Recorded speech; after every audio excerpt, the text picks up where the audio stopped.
नमस्कार दोस्तों, welcome my new video. दोस्तों, आप सभी को पता है कि मैं रोज़ आपके लिए साइंस का जो 25 या 30 क्वेश्चन आपके लिए मैं लेके आता हूँ। ठीक है। और चैनल पे नए जुड़े हो तो चैनल को ज़रूर सब्सक्राइब करना, और वीडियो अच्छा लगे तो लाइक ज़रूर करना, और दोस्तों के साथ शेयर करना मत भूलना। ठीक है। तो हमारा जो आज का जो क्लास है, हम आज एनटीपीसी सीबीटी 1 का जो पेपर है प्रीवियस ईयर, वो 25 क्वेश्चन हम लेके आए हैं।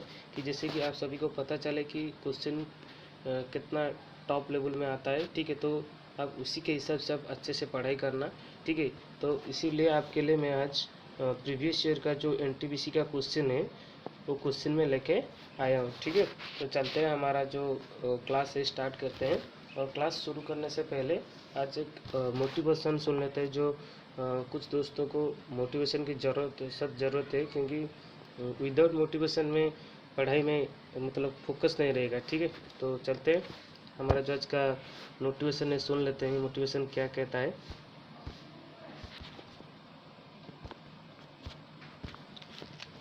तो हमारा ये जो मोटिवेशन है, मुश्किल भरी सुबह है, अपना हाथ दिल पर रखो और इसे महसूस करो कि इसे मकसद कहते हैं। तुम किसी वजह से जिंदा हो, हार मत मानो। ठीक है। ये एक अच्छा सा लाइन है आपके लिए, ज़रूर आपको मोटिवेशन करेगा। तो चलते हैं, हमारा आज का क्वेश्चन के ऊपर चलते हैं। हमारा जो पहला क्वेश्चन है, देखो, the name of which disease among the following means A well influence of the star. निम्नलिखित में से किस बीमारी का नाम सितारों का बुरा प्रभाव है। ठीक है। दोस्तों, मैं जितने भी पढ़ा रहा हूँ आपको पता चल जाएगा कि ये कितना टॉप लेवल का क्वेश्चन है, जो एनटीपीसी सीबीटी 1 पे आया था। ठीक है। तो इसी से आपको पता चल जाएगा ये कितना टॉप लेवल का क्वेश्चन है। ठीक है। मैं जो भी पढ़ा रहा हूँ आप कमेंट बॉक्स में भी आंसर कीजिए। इसका जो करेक्ट आंसर होगा ऑप्शन सी, इन्फ्लुएंजा। ठीक है। चलते हैं नेक्स्ट क्वेश्चन पे। हमारा जो नेक्स्ट क्वेश्चन है, Dobson unit is used for. Dobson मात्रक का प्रयोग किस लिए किया जाता है। फटाफट इसका करेक्ट आंसर आप बताइए। इसका जो करेक्ट आंसर होगा option C, the measuring the thickness of ozone layer. ठीक है। जो डबसन है वो ओजोन लेयर का जो मोटाई होती है उसको मापने के लिए डबसन यूनिट यूज करते हैं। ठीक है। तो चलते हैं नेक्स्ट क्वेश्चन पे। हमारा जो नेक्स्ट क्वेश्चन है, what would be the nature of image when an object is placed between F and C of concave mirror. ठीक है। जब एक अवतल दर्पण के एफ और सी के बीच एक वस्तु रखी जाती है तो उसके प्रतिबिंब का क्या प्रकृति क्या होगा। ठीक है। इसका जो करेक्ट आंसर होगा, आप फटाफट कमेंट बॉक्स में आंसर दीजिए। इसका जो करेक्ट आंसर होगा ऑप्शन नंबर सी, मैग्नीफायर। ठीक है। चलते हैं नेक्स्ट क्वेश्चन पे। हमारा जो नेक्स्ट क्वेश्चन है, what is the term used for programmed cell death. क्रमदर्शिता कोशिका मृत्यु शब्द का प्रयोग किसके लिए किया जाता है। इसका जो करेक्ट आंसर होगा ऑप्शन डी, ऑप्टोसिस। ठीक है। चलते हैं नेक्स्ट क्वेश्चन पे। हमारा जो नेक्स्ट क्वेश्चन है, यहाँ पर कुछ प्रोसेस दिया है जो आपको मैचिंग करनी है। ठीक है। उसको क्या करनी है, मैचिंग करनी है। ठीक है। आप सभी को तो पता है ये गोल्ड जो ज्वेलरी होगा। ठीक है। ये सभी को तो पता है। ठीक है। जो सल्फर है, ये सल्फर जरूरी किसी पे यूज करते हैं, ये जो मेडिकल पे यूज करते हैं, ज़्यादातर मेडिकल पे यूज करते हैं। ठीक है। और जो मरकुरी, ये तो आप सभी को पता होगा, ऑप्शन सी भी जो मरकुरी दिया है, मरकुरी थर्मोमीटर में यूज करते हैं। देख लेंगे कि थर्मोमीटर में एक मतलब चमकता चीज़ दिखता है तो उसको मरकुरी बोलते हैं। ठीक है। और ग्राफाइट जो है पेंसिल में मिलती है, जो नीचे वाला पार्ट में दिखाई देता है। ठीक है। इसका जो करेक्ट आंसर होगा ऑप्शन नंबर बी। ठीक है। चलते हैं नेक्स्ट क्वेश्चन पे। हमारा जो नेक्स्ट क्वेश्चन है, if we plot a graph. ठीक है। If we plot a graph for V voltage versus current I passing through a resistor, the slope of graph represents। यदि हम P वोल्टेज बनाम विद्युत धारा के लिए एक ग्राफ बनाते हैं तब इसे ग्राफ ढलान दस्ता है। इसका करेक्ट आंसर आप बताइए, इसका करेक्ट आंसर क्या होगा। ठीक है, इसका जो करेक्ट आंसर होगा ऑप्शन नंबर बी, रेसिस्टेंस। ठीक है, इसका जो करेक्ट आंसर होगा ऑप्शन नंबर बी, जो रेसिस्टेंस कहते हैं। ठीक है, चलते हैं नेक्स्ट क्वेश्चन है। हमारा जो नेक्स्ट क्वेश्चन है, व्हिच वन ऑफ दिस, ठीक है, which one of this is at a broad level, निम्न में से कौन सबसे बड़े स्तर पर है। ठीक है, इसका करेक्ट आंसर आप फटाफट कमेंट बॉक्स में आंसर दीजिए। इसका जो करेक्ट आंसर होगा ऑप्शन डी, जो इकोसिस्टम होगा। ठीक है, देखो इंडिविजुअली एक चीज़ को, जैसे कि मच्छर हो गया, तो एक मच्छर को इसको इंडिविजुअल कहते हैं। पॉपुलेशन जो उनके ग्रुप को पॉपुलेशन कहते हैं। ठीक है, इकोसिस्टम जो सारे चीज़ होगा, जैसे कि पानी और पत्थर और मछली, सभी चीज़ को इकोसिस्टम कहते हैं। तो ब्रॉड लेवल का जो आंसर होगा, इसका जो करेक्ट आंसर होगा इकोसिस्टम होगा। ठीक है, करेक्ट आंसर इकोसिस्टम। चलते हैं नेक्स्ट क्वेश्चन पे। हमारा जो नेक्स्ट क्वेश्चन है, द मिक्सर में बी डैश इन नेचर। ठीक है, इसका करेक्ट आंसर फटाफट आंसर कीजिए, कमेंट बॉक्स में आंसर दीजिए। द मिक्सर में बी डैश इन नेचर। ठीक है, मिक्सर बताया ना, देखो कोई भी दोनों चीज़ को मिलाना, जैसे कि वाटर और नमक। ठीक है, वाटर और सल्ट, कोई दोनों चीज़ को मिलाना, इसको मिक्सचर कहते हैं। इसका जो करेक्ट आंसर होगा ऑप्शन सी, जो होमोजेनियस एंड हेटेरोजेनियस। ठीक है, चलते हैं नेक्स्ट क्वेश्चन पे। हमारा जो next question, which one of the following is not a radio activity element. ठीक है, इनमें से कौन ऐसा है जो रेडियो एक्टिव एलिमेंट नहीं है। ठीक है, रेडियो एक्टिव एलिमेंट क्या है आपको पता है ना। रेडियो एक्टिव एलिमेंट जो है, जो 83 से ऊपर होगा, ठीक है, वो रेडियो एक्टिव एलिमेंट होती है। रेडियो एक्टिव एलिमेंट होती है। जो 83 से नीचे होगा ये तो रेडियो एक्टिव नहीं होगा। ठीक है, तो इनमें से कौन ऐसा है बताने हैं आपको जो रेडियो एक्टिव एलिमेंट नहीं है, मतलब 83 से कम होगा। ठीक है, देख लेते हैं। देखो मैंने आपको एक एग्जाम्पल भी लाया हूँ। देखो ये हो गया क्या, प्लूटोनियम, जो देखो 94, जो 83 से ऊपर, तो ये रेडियो एक्टिव एलिमेंट हो गया। अब थोरियम, ठीक है, थोरियम का जो एटॉमिक नंबर है 90 है, जो ये 83 से ऊपर है, तो ये रेडियो एक्टिवेट एलिमेंट हो गया। ठीक है, अब यूरेनियम का जो एटॉमिक नंबर है तो 92 है। ठीक है, इसका जो 92 है, तो ये भी रेडियो एक्टिवेट एलिमेंट है। तो वो पूछा है कौन ऐसा है जो रेडियो एक्टिव एलिमेंट नहीं है। ठीक है, मैंने बताया कि रेडियो एक्टिव एलिमेंट कौन है जो 83 से, देखो यहीं पर दिया है, देखो 83 से कम होगा, तो ये जो टाइटेनियम दिया है, ठीक है, ये टाइटेनियम, इसका जो एटॉमिक नंबर होता है वो 22 होता है। तो यही एक आंसर होगा जो रेडियो एक्टिव एलिमेंट नहीं है। ठीक है, इसका जो करेक्ट आंसर होगा ऑप्शन नंबर बी, जो टाइटेनियम। ठीक है, चलते हैं नेक्स्ट क्वेश्चन पे। आशा करता हूँ आप सब समझ जाएंगे होंगे। ठीक है, चलते हैं नेक्स्ट क्वेश्चन पे। हमारा जो नेक्स्ट क्वेश्चन है,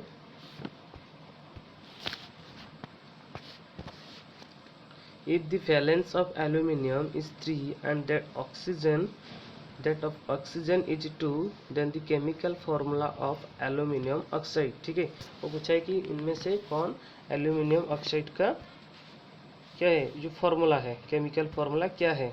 ठीक है, तो आप सभी को तो पता होगा एल्यूमिनियम ऑक्साइड का जो केमिकल फॉर्मूला क्या होता है। इसका जो करेक्ट आंसर होता है ऑप्शन डी, Al2O3। ठीक है, इस सब केमिकल का जो फॉर्मूला है, मैंने इसका एक अलग पार्ट बनाया हूँ, वीडियो बनाया हूँ, तो आप देख लेना। मैंने वीडियो अपलोड भी किया हूँ, तो आप देख लेना। जितने भी इम्पोर्टेंट जो केमिकल फॉर्मूला होती है, मैंने सब आपके लिए मैंने पढ़ाया हूँ।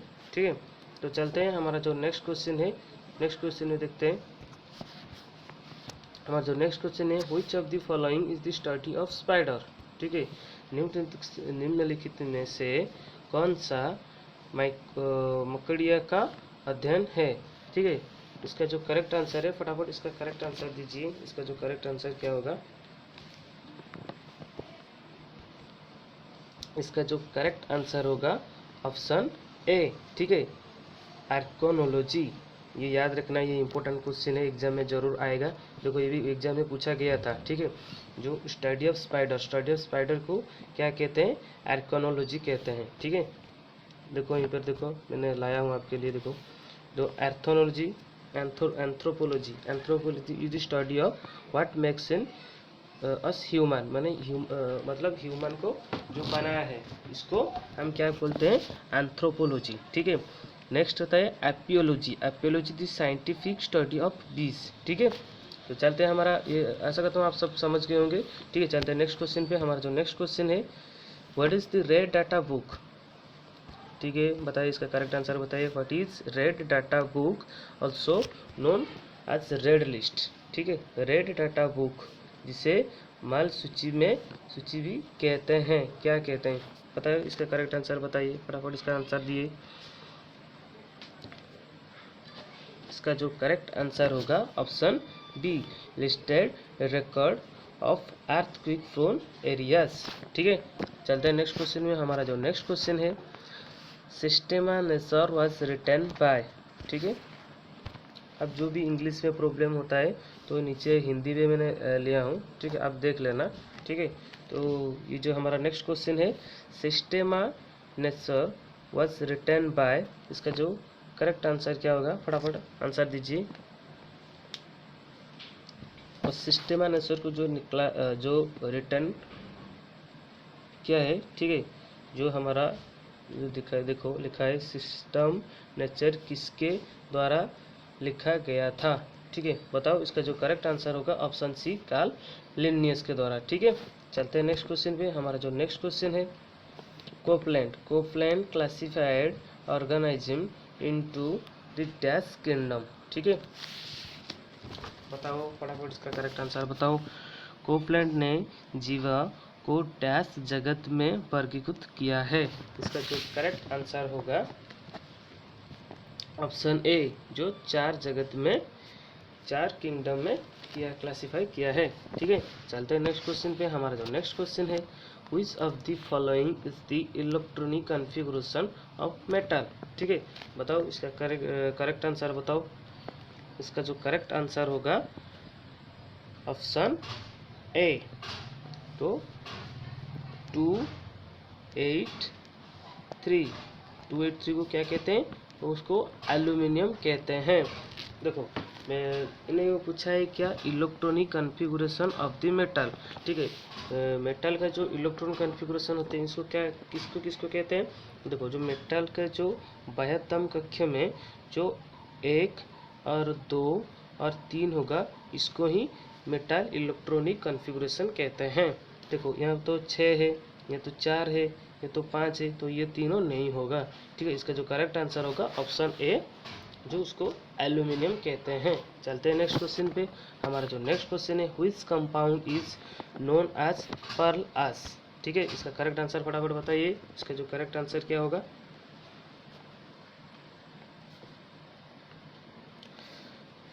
किस यौगिक को मोती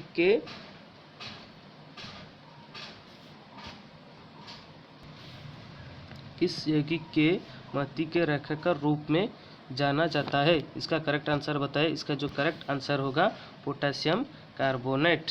ठीक है, इसका जो करेक्ट आंसर होगा पोटेशियम कार्बोनेट। चलते हैं नेक्स्ट क्वेश्चन पे। हमारा जो नेक्स्ट क्वेश्चन है, the number of valence electrons of the element silicon with atomic number is 14। ठीक है, सिलिकॉन में संयोजी इलेक्ट्रॉनिक का सतह क्या होगा जिसका परमाणु क्रमांक 14 है? ठीक है, इसका जो करेक्ट आंसर होगा ऑप्शन डी, जो 4 होगा। ठीक है, चलते हैं नेक्स्ट क्वेश्चन पे। हमारा जो नेक्स्ट क्वेश्चन है, नेक्स्ट क्वेश्चन देखो, which of the following does not contain silver? निम्नलिखित में से किसमें सिल्वर नहीं होता है? इसका करेक्ट आंसर फटाफट बताइए। इसका जो करेक्ट आंसर होगा ऑप्शन ए जो जर्मन सिल्वर। ठीक है, तो चलते हैं नेक्स्ट क्वेश्चन पे। हमारा जो नेक्स्ट क्वेश्चन है, विच आयरन और ए कंटेंट 72% आयरन। ठीक है, जो मैंने किस इनमें से कौन ऐसे जो आयरन होगा जो 72 के बराबर या तो 72 से ज़्यादा होगा। ठीक है, बताओ इसका करेक्ट आंसर बताओ। इसका जो करेक्ट आंसर होगा ऑप्शन ए जो मैग्नीटाइट। ठीक है, इसका जो करेक्ट आंसर होगा मैग्नीटाइट जो 72 पॉइंट समथिंग इतना होगा, याद नहीं आ रहा है, ठीक से देख लेते हैं। देखो यहीं पर देखो मैग्नीटाइट देखो जो 72.4 है। ठीक है, तो चलते हैं नेक्स्ट क्वेश्चन पे। हमारा जो नेक्स्ट क्वेश्चन है, early blight is a common disease seen in which of the following। ठीक है, बताओ इसका करेक्ट आंसर बताओ।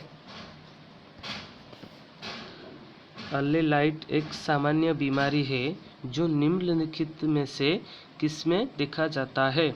बताओ इसका करेक्ट आंसर बताओ। ये तो एग्जाम में मोस्ट आने वाला क्वेश्चन है। ठीक है, आपको ये इसको याद रखना पड़ेगा। इसका जो करेक्ट आंसर होगा ऑप्शन ए पोटैटो। ये ज़्यादातर ये पोटैटो की वजह से ये रोग जो होता है। ठीक है, तो चलते हैं नेक्स्ट क्वेश्चन पे। हमारा जो नेक्स्ट क्वेश्चन है, find the work done to transmit the charge of 0.5 C if potential difference is 40 volt. ठीक है, इसका करेक्ट आंसर फटाफट बताइए। इसका जो करेक्ट आंसर क्या होगा आप बताइए। ठीक है, आप सभी को पता है कि वर्क डिवाइडेड बाय चार्ज बराबर क्या होती है, पोटेंशियल डिफरेंस होती है। ठीक है, तो हम क्या करेंगे, पोटेंशियल डिफरेंस तो दिया है, देखो पोटेंशियल डिफरेंस दिया है कि नहीं दिया है। ठीक है, दिया है ना पोटेंशियल डिफरेंस। तो हम अभी क्या करेंगे, हमको वार्क चाहिए, तो वार्क बराबर पोटेंशियल डिफरेंस इनटू चार्ज। ठीक है, अब क्या करेंगे, देखो वार्क बराबर हमारा जो हो गया क्या, पोटेंशियल डिफरेंस इनटू चार्ज। ठीक है, तो पोटेंशियल डिफरेंस दिया है कितना 40, चार्ज दिया कितना है 0.5। इसको डिवाइडेड कर देंगे तो ये कितना हो जाएगा, मतलब ये मल्टीप्लाई कर देंगे कितना हो जाएगा 20 हो जाएगा। और जो वार्क का जो यूनिट क्या होता है, जूल होता है। ठीक है, इसका जो करेक्ट आंसर होगा ऑप्शन ए। ठीक है, इसका करेक्ट आंसर है। तो चलो नेक्स्ट क्वेश्चन पे चलते हैं। और जो नेक्स्ट क्वेश्चन है, where is Similipal bio reserve located. ठीक है, सिमिलपाल कहाँ पर है, देखो सिमिलपाल बायो रिजर्व कहाँ स्थित है। इसका जो करेक्ट आंसर होगा, ये सभी को तो आपको आना चाहिए, ये ऑप्शन सी जो उड़ीसा में है। ये आशा करता हूँ सबको एक क्वेश्चन सबको आता होगा। ठीक है, चलते हैं नेक्स्ट क्वेश्चन पे। हमारा जो नेक्स्ट क्वेश्चन है, कट्टी अर्गान इज रिलेटेड टू। ठीक है, इसका करेक्ट आंसर बताइए। कट्टी अर्गान इज रिलेटेड टू, इसका जो करेक्ट आंसर क्या होगा बताओ। कट्टी अर्गान जो होता है ये कान में दिखता है। ठीक है, तो इसका जो करेक्ट आंसर होगा ऑप्शन ए लिसनिंग। ठीक है, जो कट्टी अर्गान होती है एक कान में एक छोटा सा एक पर्द होता है जो कट्टी अर्गान बोलते हैं। इसको हम सुनने में मदद करता है। तो इसका जो करेक्ट आंसर होगा लिसनिंग होगा। ठीक है, चलते हैं नेक्स्ट क्वेश्चन पे। हमारा जो नेक्स्ट क्वेश्चन है, यूनिट ऑफ इलेक्ट्रिक इंटेंसिटी। ठीक है, इसका करेक्ट आंसर फटाफट बताइए। यूनिटी ऑफ इलेक्ट्रिक इंटेंसिटी, इसका जो करेक्ट आंसर होगा फटाफट बताइए।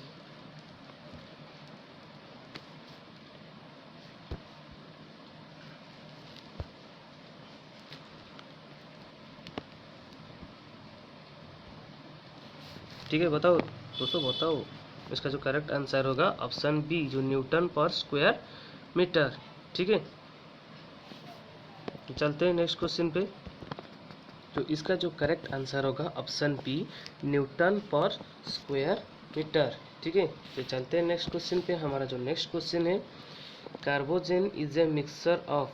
ठीक है, इसका जो करेक्ट आंसर होगा फटाफट आप कमेंट में आंसर दीजिए। इसका जो करेक्ट आंसर होगा ऑप्शन बी जो कार्बन डाइऑक्साइड और ऑक्सीजन के साथ मिलने से बाद क्या होगा, कार्बोजेन होगा। ठीक है,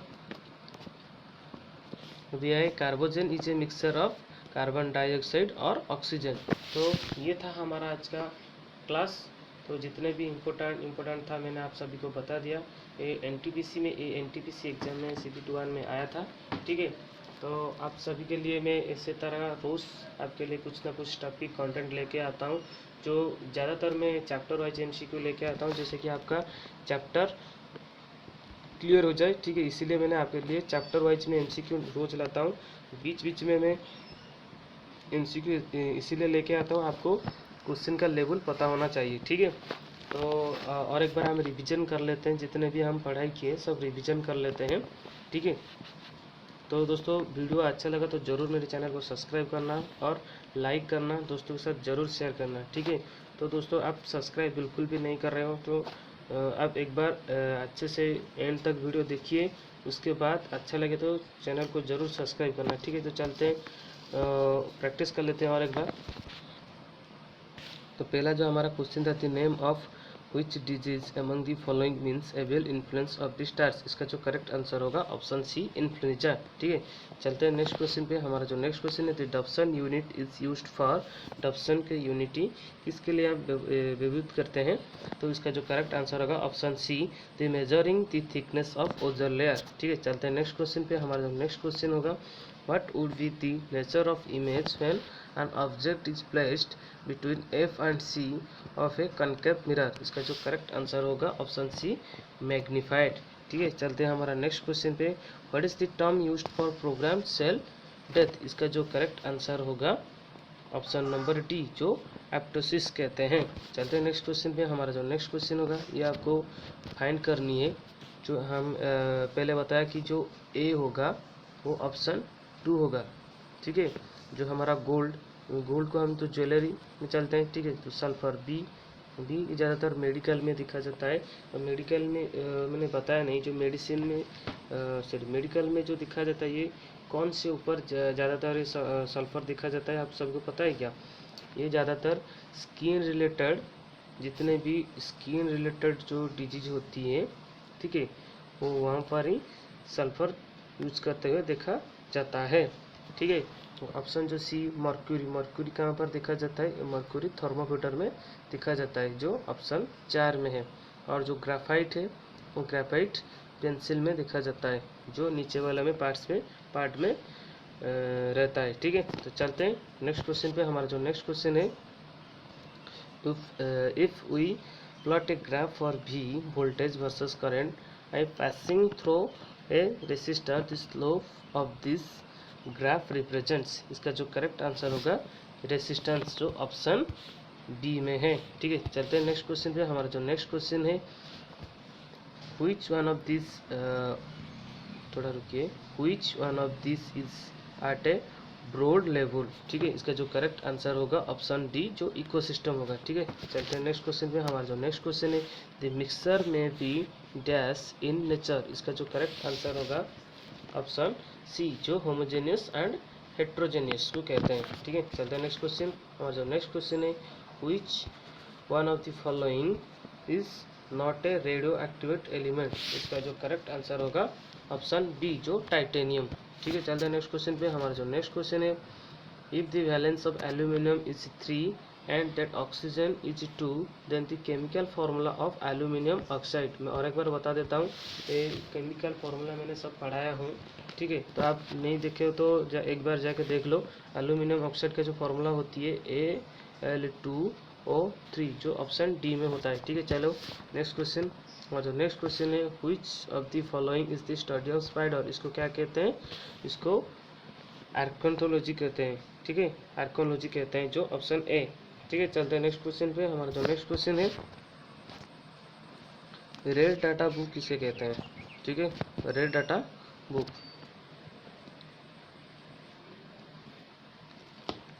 फटाफट बताओ इसका करेक्ट आंसर क्या होगा। इसका जो करेक्ट आंसर होगा listed record of earthquake prone areas, ठीक है। चलते हैं नेक्स्ट क्वेश्चन पे। हमारा जो नेक्स्ट क्वेश्चन है, सिस्टेमानेसर किसके द्वारा लिखा जाता है, लिखा गया है, ठीक है। इसका जो करेक्ट आंसर होगा कार्ल लिनियस ने लिखा है। चलो नेक्स्ट क्वेश्चन पे। हमारा जो नेक्स्ट क्वेश्चन है, कॉफलैंड, ठीक है। Copeland classified organism into the dash kingdom. इसका जो करेक्ट आंसर होगा ऑप्शन ए, जो फोर किंगडम है, ठीक है। तो चलते हैं नेक्स्ट क्वेश्चन पे। हमारा जो नेक्स्ट क्वेश्चन है, which of the following is the electronic configuration of the metal. इसका जो करेक्ट आंसर होगा ऑप्शन ए, जो 13, 13 में क्या होता है, 13 में एल्यूमिनियम। ठीक है, तो चलते हैं नेक्स्ट क्वेश्चन पे। हमारा जो नेक्स्ट क्वेश्चन है, which compound is known as pearlash. ठीक है, कौन सी कंपाउंड को पालस कहते हैं, जो पोटेशियम कार्बोनेट को कहते हैं। ठीक है, चलते हैं नेक्स्ट क्वेश्चन पे। हमारा जो नेक्स्ट क्वेश्चन है, the number of valence electrons of the element silicon with atomic number 14 is. इसका जो करेक्ट आंसर होगा ऑप्शन डी, जो 4 होगा। ठीक है, चलते हैं नेक्स्ट क्वेश्चन पे। हमारा जो नेक्स्ट क्वेश्चन है, which of the following does not contain silver. ठीक है, इसका जो करेक्ट आंसर होगा ऑप्शन ए, जो जर्मन सिल्वर। ठीक है, चलते हैं नेक्स्ट क्वेश्चन पे। हमारा जो नेक्स्ट क्वेश्चन है, विच आयरन ओरे कंटेन 72% आयरन। इसका जो करेक्ट आंसर होगा मैग्नीटाइट होगा। ठीक है, इसका जो होगा 72.4%। ठीक है, चलते हैं नेक्स्ट क्वेश्चन पे। हमारा जो नेक्स्ट क्वेश्चन है, early blight is a common disease seen in which of the following. इसका जो करेक्ट आंसर होगा, जो अर्ली ब्लाइट होती है ये कॉमन डिजीज होती है, कहाँ पर देखा जाता है, जो पोटैटो में देखा जाता है। ठीक है, इसका जो करेक्ट आंसर होगा ऑप्शन ए। चलते हैं नेक्स्ट क्वेश्चन पे। हमारा जो नेक्स्ट क्वेश्चन है, find the work done to transmit the charge of 0.5 Celsius if potential difference is 40 volt. इसका जो वर्क क्या होगा आप बताओ। ठीक है, मैंने अभी थोड़ी देर बाद बताया कि वर्क बराबर चार्ज बराबर होता है पोटेंशियल डिफरेंस। तो वर्क बराबर हो जाएगा पोटेंशियल डिफरेंस इंटू चार्ज, जो हो जाएगा 40 इंटू 0.5, जो बराबर हो जाएगा कितना, 20। और वर्क का जो यूनिट होती है जूल होती है। ठीक है, तो इसका जो करेक्ट आंसर होगा ऑप्शन ए। चलते हैं नेक्स्ट क्वेश्चन पे। हमारा जो नेक्स्ट क्वेश्चन है, where is Similipal bio reserve located. इसका जो करेक्ट आंसर होगा ऑप्शन सी, जो उड़ीसा में है। चलते हैं नेक्स्ट क्वेश्चन पे, Corti organ is related to. इसका जो करेक्ट आंसर होगा option A, listening. Corti organ एक जो कान में एक पाया जाता है। ठीक है, इसको सुनने में मदद करते हैं इसको, इसलिए इसका जो करेक्ट आंसर होगा लिसनिंग होगा। चलते हैं नेक्स्ट क्वेश्चन पे। हमारा जो नेक्स्ट क्वेश्चन है, यूनिट ऑफ इलेक्ट्रिक इंटेंसिटी। इसका जो करेक्ट आंसर होगा न्यूटन पर स्क्वायर मीटर, जो ऑप्शन बी में। ठीक है, चलते हैं नेक्स्ट क्वेश्चन पे। हमारा जो नेक्स्ट क्वेश्चन है, carbogen. Carbogen is a mixture of. इसका जो करेक्ट आंसर होगा ऑप्शन बी, जो कार्बन डाइऑक्साइड एंड ऑक्सीजन। ठीक है, इसको कार्बोजन कहते हैं। ठीक है, तो ये था हमारा आज का जो 25 क्वेश्चन, जो 25 हमारा जो NTPC CBT1 का जो 25 क्वेश्चन था, मैंने डिस्कशन आपके साथ कर दिया। ठीक है, तो आशा करता हूँ आप सबको वीडियो अच्छा लगा होगा। तो वीडियो अच्छा लगा तो ज़रूर मेरे चैनल को सब्सक्राइब करना और लाइक करना, दोस्तों के साथ शेयर करना। ठीक है, तो जितना भी आज का इम्पोर्टेंट था मैंने सब आपके लिए बता दिया। तो क्लास में आज इतना ही था, तो फिर मिलते हैं, कल मिलते हैं एक नई चैप्टर नई कंटेंट के साथ। तो इतना ही हमारा था, तो रखते हैं, bye bye, love you all. हंसते रहिए, खुश रहिए और जल्दी जल्दी आप सिलेक्शन ले लीजिए। Thank you. और चैनल को ज़रूर सब्सक्राइब करना दोस्तों, भूलना मत। ठीक है, रखते हैं, बाय, लव यू।